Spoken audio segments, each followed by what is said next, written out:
گے آج آپ کی ملاقات بھی ہونی ہے. کہاں پہ آپ نے اتنا عرصہ گزارا ہے؟ میڈیا ترس گیا تھا اور دیکھیں بہت شکریہ آپ نے موقع دیا. بالکل آج خان صاحب سے ملاقات کرنے کے لیے میں اڈیالہ جیل آیا ہوں، اور اس سے پہلے بھی میں ایک دفعہ میں نے کوشش کی ملنے کی، کیونکہ جب سے انتظار حسین پنجوتھا جو ہیں بھائی میرے وہ اغوا ہوئے، اس کے بعد ملاقات میری خان صاحب سے نہیں کروائی گئی.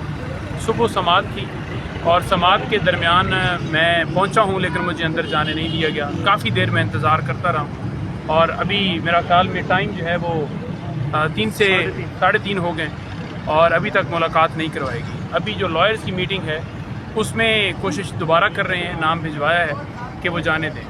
تو دیکھتے ہیں، خان صاحب سے ملیں گے اور خان صاحب سے پھر ظاہری بات ہے ساری باتیں ہوں گی، جو ساری صورتحال گزری، جو سارے معاملات گزرے. پھر خان صاحب جو کہیں گے، آپ کو یاد ہوگا کہ میں ہمیشہ کہتا رہا ہوں یہاں پہ کھڑے ہو کے کہ بے شک کرنل صاحب راستہ روک بھی دینا ہمارا اندر جانے کا، جو خان کا پیغام ہے نا وہ منوان آئے گا. اور انشاءاللہ آج بھی اگر ملاقات کراتے ہیں تو پھر ہم کسی کرنل سے ڈرتے نہیں ہیں. باقی روپوش مجبوری میں ہونا پڑتا ہے، کیونکہ جب اغوا کیا جاتا ہے ساری صورتحال آپ کے سامنے ہے. کیسز، مقدمات، قانون نہیں ہے، کیونکہ اگر ججز سٹینڈ لیں، انصاف دیں، تو پھر کوئی بھی ایسا معاملہ جو ہے اس پہ کوئی بھی ایسا معاملہ پیش نہ آئے کہ آپ کو روپوش ہونا پڑے، غائب ہونا پڑے، پہاڑوں پر جانا پڑے یا کسی اور جگہ جانا پڑے. تو اسی وجہ سے جانا پڑتا ہے. ادروائز اگر تھوڑا سا بھی یہاں پر قانون ہوتا تو کوئی بھی ایسا کام نہ کرتا. تو انشاءاللہ تعالی ملاقات ہوتی ہے تو پھر آپ کو سارا حوالہ بتایا جائے گا. نہیں پنجوتھا صاحب یہ بتائیے گا، کافی ٹائم آپ روپوش ہونے کے بعد آج کافی دنوں بعد مندر یہاں پر ہیں، بلکہ مندر یہاں پر تو آپ تھے، سوشل میڈیا پہ آپ کو دیکھ رہے تھے، لیکن اڈیالہ میں آپ کی حاضری ممکن نہیں تھی. کس وجہ سے روپوش ہونا پڑا؟ کیا جو ہے آپ کو ایشوز تھے؟ تھوڑا سا بتائیے گا. اور اب کیسز آپ کے کہاں تک پہنچے ہیں؟ دیکھیے کیسز جو ہے نا وہ کوئی 11-12 کیسز جو ہے انہوں نے بنا دی میرے اوپر، جس میں دہشت گردی، جس میں ڈکیتی، اقدام قتل یعنی 324، بغاوت، سازش، پولیس پر حملہ. کوئی ایسی دفعہ نہیں ہے جو کہ انہوں نے شامل نہیں کی. لیکن اس کے باوجود ہم اپنے موقع پر قائم ہیں. ہمیشہ آواز دبانے کے لیے راستے بھی روکے جاتے ہیں، اٹھایا بھی جاتا ہے، سارا کچھ کیا جاتا ہے، لیکن ایسے آواز نہیں دبتی. آپ ایک بندے کو اٹھا لیں گے، آپ دوسرے کو اٹھا لیں گے، آپ تیسرے کو اٹھا لیں گے، آپ چوتھے کو اٹھا لیں گے. آپ کب تک اٹھاتے رہیں گے؟ آپ کب تک اٹھاتے رہیں؟ آپ اٹھاتے رہیں. کیا آپ ایسا سمجھتے ہیں کہ ایسے ہماری آواز بند ہو جائے گی؟ نہیں ہو سکتا. آپ پورے پاکستان کی آواز کیسے بند کر سکتے ہیں؟ تو ڈیفینیٹلی جو حالات تھے، جو معاملات تھے، اس میں تمام طرح آپ نے چیزیں دیکھی کہ ہر احتجاج کو فرنٹ پر لیڈ کیا. اس کے بعد کیسز درج ہوتے تھے، ان کیسز کی وجہ سے بیلز نہیں لی ہوتی تھی، پھر بیلز نہ لینے کی وجہ سے سائٹ پر ہونا پڑتا تھا، اور جب بیلز لیں پھر سامنے آیا، پھر احتجاج کی کال ہوتی تھی، پھر پارٹی کی طرف سے ایک ہدایت ہوتی تھی کہ آپ نے خود کو گرفتار بھی نہیں کروانا. 24 کو بھی یہی کال تھی، اور ہم نے یہی کوشش کی کہ ہر صورت اسلام آباد پہنچے. خود کو سیف بھی کرنا ہے، گرفتار بھی نہیں ہونا، اور اسلام آباد بھی پہنچنا ہے. پھر جو اسلام آباد ہوا، ہم سارے ندی نالے دریا کراس کرتے ہوئے یہاں پر پہنچے، وہ آپ سب کے سامنے. لیکن ہم اپنے موقف سے پیچھے نہیں ہٹے. ہمیں یہ کیسز نہ جھکا سکے ہیں، نہ یہ ڈرانا، نہ یہ اغوا کرنا یا نہ دھمکانا. انتظار بھائی اس وقت جو ہے وہ عمرہ کی سعادت کے لیے جو ہے وہ سعودی عرب میں موجود ہیں، اور انشاءاللہ تعالیٰ کچھ دنوں میں وہ بھی آ رہے ہیں. اللہ تعالیٰ کرم کرے گا. عمران خان کے ساتھ کھڑے تھے، کھڑے ہیں اور کھڑے رہیں گے. سر ان کی جو طبیعت تھی، جب ہم نے ان کو دیکھا گاڑی میں، جب ان کو بازیاب کر کے لے کے آئے، تو وہ بہت نہایت جو ہے نا وہ افسوسناک تھا. وہ جب ہم نے دیکھا پورے پاکستان اس کی مذمت کی.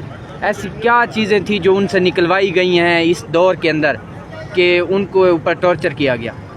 دیکھیں انتظار بھائی کا معاملہ جو ہے نا وہ ہم 12 آپ کو بتا چکے ہیں، لیکن اس ساری سینیریو کے اندر آپ یہ دیکھ لیں کہ ایک بندہ اٹھایا جاتا ہے تو اس کے بعد کیا عدالت اس کے اندر کرتی ہے. عدالتوں کو بھی پتہ ہوتا ہے، ساری چیزیں سمجھ رہے ہوتے ہیں، لیکن عدالتیں کیوں خاموش ہوتی ہیں؟ عدالتیں کیا کہتی ہیں؟ عدالتیں یہی کہتی ہیں نوٹس ہو رہا ہے، جواب آ رہا ہے، سوال ہو رہا ہے، سوال کا جواب آئے گا، وہ ادارہ بتائے گا، یہ ادارہ بتائے گا. لیکن سب کو پتہ ہوتا ہے کہ کیا چیز چل رہی ہے. انتظار بھائی نے سٹینڈ لیا، اور انتظار بھائی کی میں ایک سٹیٹمنٹ آپ کو دے دیتا ہوں، جو انہوں نے یوں سمجھ لیں کہ انہوں نے پہلی سٹیٹمنٹ جو ہے مجھ کو آتے دی کہ میں جو مرضی ہے کر لیں، میں عمران خان کے ساتھ کھڑا تھا اور کھڑا ہوں، اور انشاءاللہ تعالیٰ کھڑا رہوں گا. بہت شکریہ. Thank you. مجھے اس کی اتنی تفصیل تو نہیں پتہ.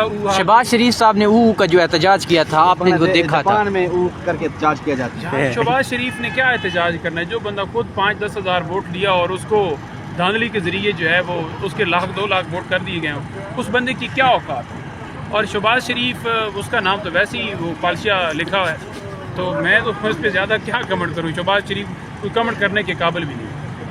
تو ویسے اگر آج ملاقات نہیں کرنے دیتے تو آپ کو کر کے احتجاج کر سکتے ہیں، اس پہ پولیس بھی نہیں آتی. نہیں یوں کر کے نہیں، ہم تو آپ کو پتہ ہی ہے جب احتجاج کرتے ہیں تو پھر آپ کو پتہ ہی ہے کہ کیا معاملات چلتے ہیں، پھر گولیاں چلاتے ہیں، پھر سارا کچھ کرتے ہیں. یہ او والے احتجاج جو ہے نا مریم کرے یا اس کا والد کرے یا چاچا کرے، ہم تو کوئی نہیں یہ کرنے. یہ پاکستان تحریک انصاف کے لوگ ہیں، یہ او والے احتجاج نہیں کرتے. لیکن یہ ضرور کہنے ہیں کہ انہوں دی او آ کر دیں گے. ان کی او نکل گئی ہے، سب کو پتہ چل گیا ہے. اور ہم جو احتجاج کرنے کے لیے نکلے تھے اور لوگوں نے اپنی جانیں بھی قربان کی، لوگوں نے اپنے بچے شہید کروا لیے اس قانون و آئین کے لیے، آئین کی بالادستی کے لیے. اور وہاں پہ الٹیمیٹلی انہوں نے گولی ماری. گولی چلانے کے بعد ان کی او نکل رہی ہے اور وہ کسی طریقے سے اس میسیکر کو چھپانا چاہتے ہیں، جو کہ انٹرنیشنلی وہ اب لوگوں نے رپورٹ کیا، CNN نے رپورٹ کیا اور الجزیرہ نے، ٹاپ جو نیوز چینلز ہیں سب نے رپورٹ کیا.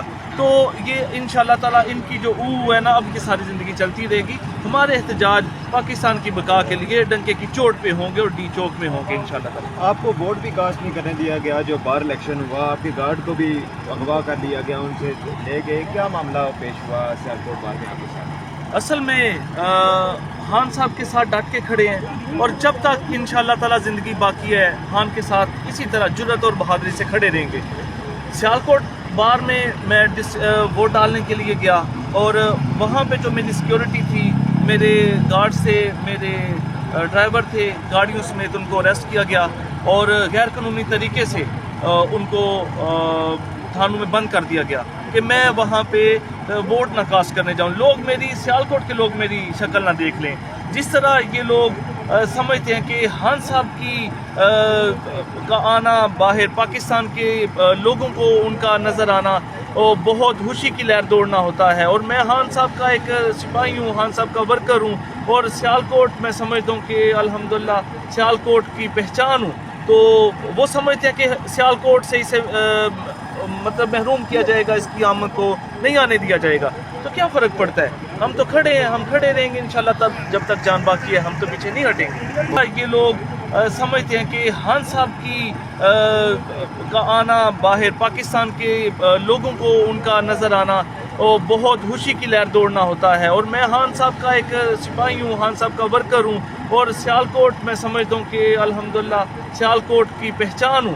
تو وہ سمجھتے ہیں کہ سیالکوٹ سے اسے مطلب محروم کیا جائے گا، اس کی آمد کو نہیں آنے دیا جائے گا. تو کیا فرق پڑتا ہے؟ ہم تو کھڑے ہیں، ہم کھڑے رہیں گے انشاءاللہ تب جب تک جان باقی ہے، ہم تو پیچھے نہیں ہٹیں گے.